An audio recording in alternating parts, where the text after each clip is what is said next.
ایک دفعہ انسان توبہ کے آنسو بہا دے, ایک دفعہ اللہ سے کہہ دے کہ اے اللہ. مفتی طارق مسعود کے بیانات کے لیے طارق مسعود آفیشیل کو سبسکرائب کریں. طارق مسعود آفیشیل.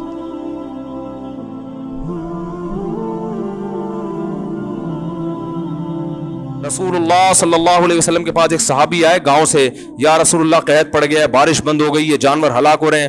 آپ صلی اللہ علیہ وسلم نے دعا کی اور بارش کی دعا کی.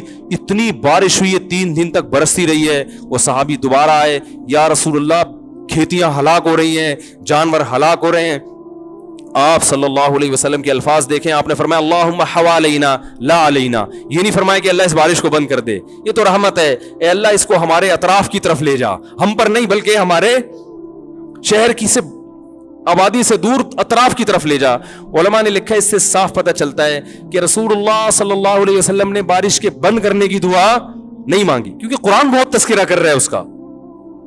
تو اللہ جیسے اس بارش سے مردہ زمین کو زندہ کرتا ہے, اے اللہ تو ہمارے دلوں کو بھی حیات اور زندگی دے دے. دل مردہ ہیں, زمینیں زندہ ہو رہی ہیں, زمینوں میں پیداوار پیدا ہو رہی ہے, مگر دل میں اللہ کی محبت کے چشمے جاری نہیں ہو رہے. اور قرآن نے اس کی بہترین مثال دی ہے, وَإِنَّ مِنَ الْحِجَارَةِ لَمَا يَتَفَجَّرُ مِنْهُ الْأَنْهَارُ. فرمایا کہ او اشد خشیہ, کہ ان کے دل پتھر سے بھی زیادہ سخت ہو چکے ہیں. پھر فرمایا پتھروں میں بھی تین قسم کے پتھر ہوتے ہیں کہ وَإِنَّ مِنَ الْحِجَارَةِ لَمَا يَهْبِطُ مِنْ خَشْيَةِ اللَّهِ, کہ بعض پتھر ایسے ہوتے ہیں جو پہاڑوں سے لڑک جاتے ہیں, یہ لڑکنے کے لیے بھی تیار نہیں ہے, اپنی جگہ پہ جامد ہوئے ہوئے. وَإِنَّ مِنْهَا لَمَا يَهْبِطُ مِنْ خَشْيَةِ اللَّهِ وَإِنَّ مِنْهَا لَمَا يَتَفَجَّرُ مِنْهُ الْأَنْهَارُ. اور کچھ ایسے جس میں چشمے پھوٹ پڑتے ہیں. پتھر بھی اتنا سخت نہیں ہوتا, وہ بھی کبھی پانی نکالنا شروع کرتا ہے اور کبھی اثرات قبول کر کے اپنی جگہ سے ہل جاتا ہے. لیکن فرمایا کہ جو لوگ اللہ کو نہیں مانتے یا اللہ کو جیسا ماننا چاہیے ویسا نہیں مانتے, ان کے دل پتھر سے زیادہ سخت ہو چکے ہیں, یہ اپنی جگہ سے ہلنے کے لیے تیار نہیں ہے. یہ اللہ کی نعمتیں دیکھ کر نہ شراب چھوڑنے کے لیے تیار ہیں, نہ زنا چھوڑنے کے لیے تیار ہیں, نہ اپنی ذمہ داریاں پوری کرنے کے لیے تیار ہیں, اور نہ فحش فلمیں اور بیہودہ چیزیں چھوڑنے کے لیے تیار ہیں, نہ زنا اور نہ بدنظری چھوڑنے کے لیے تیار ہیں. تو یہ وہ دل ہیں جو پتھر سے زیادہ سخت ہو چکے ہیں. لیکن اللہ نے ان کو دھمکی دی ہے, فرمایا ہم جو یہ بارشیں برسا رہے ہیں اور نعمتیں تمہیں دے رہے ہیں, تمتعوا, فائدہ اٹھاتے رہو, فإن مصيركم إلى النار, آنا تم نے جہنم کی آگ کی طرف ہے.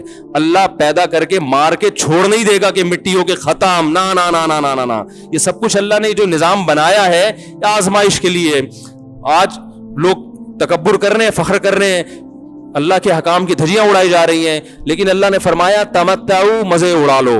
میں نے بتایا نا لبرل لوگ زیادہ مزے اڑاتے ہیں, بارش میں بغیر کپڑوں کے انجوائے کرتے ہیں. مولانا لوگ تو بیچارے تھوڑا کپڑوں کا خیال کر لیتے ہیں نا. تو اللہ فرماتے ہیں تمتعوا, بہت مزے اڑاؤ, شرابیں بھی پیو, زنا بھی کرو, حرام دوستی. جو شادی کی بات کرے اس پر تو بولو, ہر وقت شادی شادی کرتا رہتا ہے ممبر پہ بیٹھ کے, لیکن زنا کرتے رہو بیٹھ کے, لڑکیوں سے حرام دوستیاں لگاتے رہو, یتیموں کا مال کھاتے رہو, بڑا بھائی چھوٹے بھائی کو وراثت نہ دے, انٹرنیٹ پر پوری رات ننگی فلمیں دیکھتے رہو بیٹھ کے, لڑکیوں سے اسکائپ پہ ویڈیو چیٹنگ کرتے رہو. اللہ فرماتے ہیں تمتعوا, مزے اڑاؤ جتنے اڑا سکتے ہو. ان مصيركم الى النار, آنا آگ کی طرف ہے, کیونکہ میں رب ہوں, میری سزا پھر میرے حساب سے ہوگی, تمہارے حساب سے نہیں ہوگی. وہ سزا مؤخر اس لیے کی ہے کہ بہت بڑی ہے, چھوٹی موٹی ہوتی تو اسی وقت 2 تھپڑ لگا کے چھوڑ دیتا.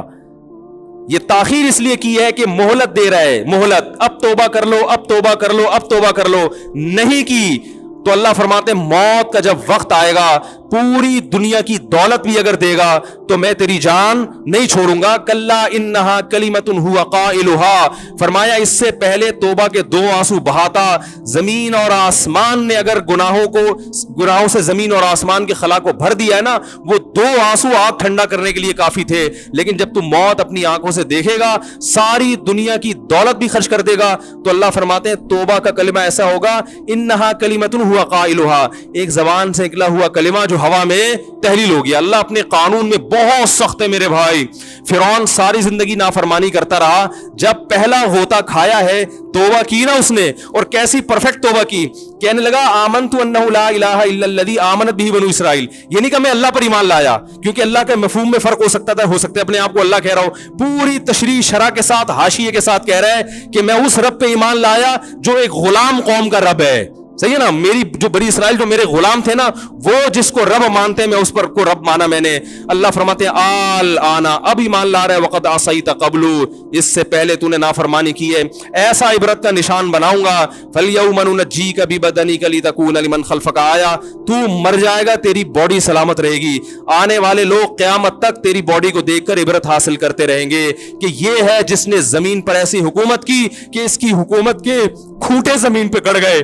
आज कैसा इबरत का निशान बना हुआ है, कैसा पड़ा हुआ है, मसाले लगा लगा के तो उसको महफूज रखा जा रहा है। और अल्लाह फरमाती है ये तो उसकी बॉडी है जो तुम्हें नजर आ रही है, उस पर गुजर क्या रही है हम तुम्हें बताते हैं। अन्नार, आग है, युरज़ूना अलैहा गुदुव्वन व अशिय्या, जिस आग पर सुबह और शाम उसको जलाया जाता है। वयौम तक़ूमुस्साअ, और जब क़यामत कायम होगी, अदखिलू आल फ़िरऔन अशद्दल अज़ाब, अल्लाह फरमाएंगे कि हम हुक्म देंगे फरिश्तों को कि फ़िरौन को इससे सख्त अज़ाब में डाल दो। आपको फ़िरौन लेटा हुआ नजर आ रहा है, कुरान कह रहा है लेटा हुआ नहीं है, वो सुबह और शाम आग में जलाया जा रहा है। इसको हजारों साल गुजर गए, सुबह भी आग में जलता है, शाम को भी आग में जलता है। और फरमाया अभी क़यामत आने दो, जहन्नम में हमेशा के लिए दाखिल करूंगा जो इससे भी ज्यादा सख्त है। वही यतहाज्जून फिन्नार, और फरमाया जहन्नम में जाने के बाद क्या होगा, आपस में इनके मुकालमे को अल्लाह ने जिक्र किया है कि जो फिरौन के मातहत थे वो फिरौन से कहेंगे तेरी इताअत और फरमा बरदारी में, तेरी हुकूमत की वजह से हमने मूसा की बात नहीं मानी, उसे कमजोर कहा, तू कहता था मूसा को बोलना नहीं आता, मूसा के पास हुकूमत नहीं है, मूसा हमारी तरह पढ़ा लिखा नहीं है, मूसा हमारी तरह ब्रॉड माइंडेड नहीं है, हमने तेरी दावत की वजह से मूसा की बात का इंकार किया, आज हम आग में जल रहे हैं। फहल अंतुम मुगनून अन्ना नसीबम मिनन नार, क्या एक दिन के लिए तो हमसे आग को दूर कर सकते हो? तो वो कहेगा कि मैं खुद इस जहन्नम की आग में जल रहा हूं, मैं तुमसे आग को दूर नहीं कर सकता। अल्लाह फरमाते हैं सब मिलके जहन्नम के दारोगा के पास जाएंगे। वक़ाल लल्लज़ीना फ़िन्नार लिख़ज़नती जहन्नम उदऊ रब्बकुम, के फरिश्तों से कहेंगे तुम अल्लाह से दुआ करो कि कुछ अजाब में तखफीफ हो जाए, कुछ मोहलत मिल जाए। तो फरिश्ते जवाब में कहेंगे कि क्या तुम्हारे पास डराने वाला नहीं आया था? मूसा कलीमुल्लाह जिससे अल्लाह कोहे तूर पे हम कलाम हुआ करता था, उसने तुम्हें डराया नहीं था कि तुम अल्लाह की नाफरमानी छोड़ दो? कहेंगे कालू बला, वो कहेंगे जरूर। अल्लाह फरमाएंगे फिर ऐलान होगा फदउ वमा दुआउल काफिरीन इल्ला फी ज़लाल, फरिश्ते कहेंगे अल्लाह ने हम पर पाबंदी लगाई है, तुम्हारी सिफारिश करने पर तुम खुद अल्लाह को पुकारो। अल्लाह फरमाते आज उनकी पुकार बेकार जाएगी, कोई उसे सुनने वाला नहीं होगा। देखो जब तक जिस्म में रूह है, एक दफा इंसान तौबा के आंसू बहा दे, एक दफा अल्लाह से कह दे कि ए अल्लाह मुझसे जो जुर्म हुआ, अगर किसी ने ज़िना किया है एक दफा कह दे अल्लाह आइंदा नहीं करूंगा। अगर किसी ने शराब पी है एक दफा कह दे कि अल्लाह आइंदा नहीं पीऊंगा। अगर किसी ने अपने वालिदैन को सताया है एक दफा कह दे अल्लाह आइंदा नहीं सताऊंगा। अगर किसी ने विरासत खाई है एक दफा कह दे अल्लाह हक वापस करूंगा, आइंदा किसी का हक नहीं दबाऊंगा। अगर किसी ने इंटरनेट पर बेहुदा फुहश फिल्में देखी हैं एक दफा कह दे अल्लाह तो देख चुका, आइंदा बोलो भाई नहीं देखूंगा। अल्लाह फरमाते हैं इसके कहने में ताखीर हो सकती है। वमन यामल सूअन औ यज़लिम नफ्सहु सुम्मा यस्तग़फिरिल्लाह यजिदिल्लाह गफूर रहीमा, कैसा ही बड़ा से बड़ा जुर्म कर ले उसके बाद जब अल्लाह से तौबा करेगा बशर्ते कि रूह जिस्म के अंदर मौजूद हो, अल्लाह फरमाते हैं यजिदिल्लाह गफूर रहीमा, अल्लाह सिर्फ गुनाह को माफ नहीं करेगा बल्कि ये अल्लाह को गफूर और रहीम पाएगा। गफूर भी पाएगा, पाने का मतलब है महसूस करेगा कि अल्लाह ने इसके जुर्म को माफ कर दिया है, और रहीम भी पाएगा कि मजीद रहमतें भी कर रहा है। ये उस वक्त तक अल्लाह की तरफ से भाई पैकेज है जब तक रूह जिस्म के अंदर मौजूद है, क्योंकि गैब का मामला है। जब इस रूह और जिस्म का रिश्ता कमजोर हो गया एड़ियां रगड़ते रहोगे लेकिन अल्लाह तौबा कबूल करने के लिए तैयार नहीं होगा। अल्लाह से दुआ है कि अल्लाह हमें उस वक्त के आने से पहले पहले सुधरने کرنے کی توفیق عطا فرمائے، اور اس بے حیائی کا جو طوفان ہمارے معاشرے میں پھیلا ہوا ہے، اللہ اس بے حیائی کے طوفان سے ہمیں بھی اور اپنے اہل و عیال اور اپنی اولادوں کو بھی بچنے کی توفیق عطا فرمائے۔ سبحانک اللہم و بحمدک، نشہد ان لا الہ الا انت، نستغفرک و نتوب الیک۔